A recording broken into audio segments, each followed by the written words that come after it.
All right, picture this. The Buddha is just resting, minding his own business, when a wanderer named Bhagava comes up to him with some pretty shocking news.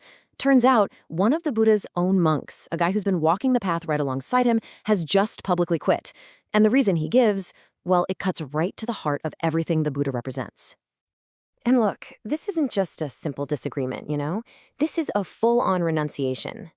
It kicks off this incredible teaching by raising a huge question. What are we really looking for when we follow a spiritual path? And more importantly, what happens when that path doesn't give us what we think we want? So this monk's name was Sunakata, and he didn't just, pack his bags and slip away in the middle of the night. Oh no, he made a big public declaration about it, leaving everyone scratching their heads and wondering, what on earth could have happened? These are the exact words that get back to the Buddha. I mean, you can't get much clearer than that, right? It's a total, complete break. Sunakata is basically shouting from the rooftops, I'm done. You're not my teacher anymore. So why? What could possibly lead to such a dramatic exit? And there it is. That's the heart of his complaint. Sunakata was basically disappointed. He'd signed up expecting these grand, spectacular displays of power, miracles, and he felt like the Buddha just wasn't putting on the show he'd paid for. The specific Pali term he uses is iddhipatiharyam, and this isn't just any old miracle. We're talking about really spectacular, superhuman feats of psychic power. Sunakata wanted the fireworks, the undeniable proof that his teacher was something more than human, and he just wasn't getting it. Okay, so this is where the story gets really interesting, because the Buddha's response to all this isn't just a simple, no, you're wrong. Instead, he tells a couple of stories of his own that completely flip the script on this whole situation. So the first story the Buddha brings up is about this very strange guy, an ascetic named Korakatiya who decided the path to enlightenment was to live exactly like a dog, eating, sleeping, moving, the whole 9 yards. So the Buddha recalls seeing his own student, Sunakata, looking at this dog ascetic with total admiration. You can just imagine Sunakata thinking, wow, now that is some serious dedication. What a holy man. He was obviously really impressed by these extreme, outward shows of practice. Seeing Sunakata's misplaced awe, the Buddha makes this incredibly specific and kind of grim prediction. He spells it all out, how the guy will die, when he will die, what will happen to him next, and even where you'll be able to find the body.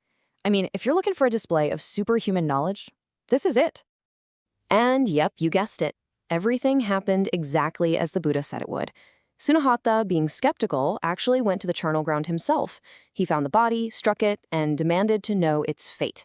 And the spirit of Korakatiya actually rose up and confirmed its own terrible rebirth. Sunakata saw the whole thing with his own 2 eyes. So here's the kicker.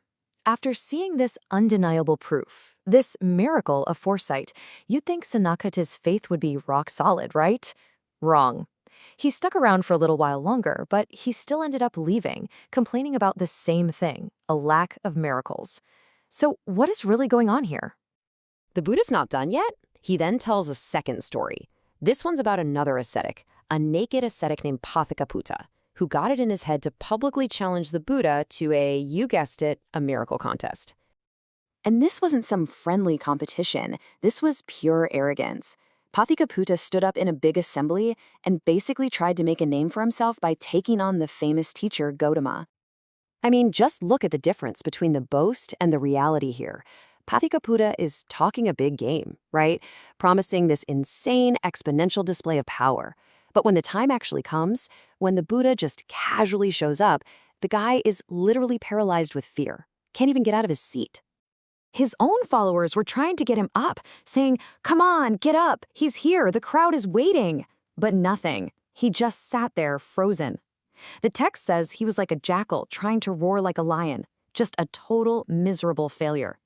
The battle was over before it even started, won not by some flashy trick, but by the Buddha's simple, powerful presence. And this brings us right back to the central mystery. Sunakata was there for all this. He saw the prophecy come true. He saw the challenger totally crumble. He had proof of the Buddha's incredible abilities. So why on earth did he still walk away complaining about a lack of miracles? The answer is, he completely, fundamentally missed the point. And here it is. This is the absolute heart of the Pāthikasutta. The Buddha finally explains why Sunakadhata's whole obsession with miracles was so wrong. It's because he was looking for a magic show when he should have been looking for freedom. This quote says it all. The Buddha basically says, look, whether I perform miracles or not is completely irrelevant. The reason I teach, the entire purpose of the Dhamma, is to lead to the absolute end of suffering for anyone who actually practices it. The teaching works, period. The sideshows don't matter. So the crucial thing here is the Dhamma, the teaching itself. Think of it as a practical toolkit. It's designed for one single purpose, to help you permanently end stress and suffering in your life. It's not about proving how powerful the teacher is. It's about empowering you to find your own freedom. Now, Sanakata had another bone to pick. He was also upset that the Buddha never taught about the ultimate origin of the universe. And the Buddha's response to this is just perfect. The Buddha basically says, oh, you want to talk about cosmic origins? I know all about that. And he lays out this whole detailed cosmology about how worlds expand and contract, and how the first being reborn into a new world can get confused and think they're the creator god. But then he says, all of this is just a distraction. It's interesting, for sure, but is it going to help you end your suffering right here and now? Nope. So, after explaining all this, the Buddha turns back to Bhagava, the wanderer who brought him the bad news in the first place. And he offers him some really simple, beautiful advice. He doesn't tell him to believe in miracles or to figure out how the universe began. He just says, that confidence, that faith you have in me, protect it. In other words, trust the path that actually works. Focus on the teaching that relieves your suffering, not on the spectacular distractions or the unanswerable questions that just lead you in circles. And really, that's the question this whole story leaves us with, isn't it? In our own lives, what are we searching for? Are we looking for dazzling fireworks that just confirm what we already want to believe? Or are we looking for a quiet, practical truth that can actually fundamentally set us free? The story of Sunakata shows us that where we decide to place our faith, well, that makes all the difference in the world.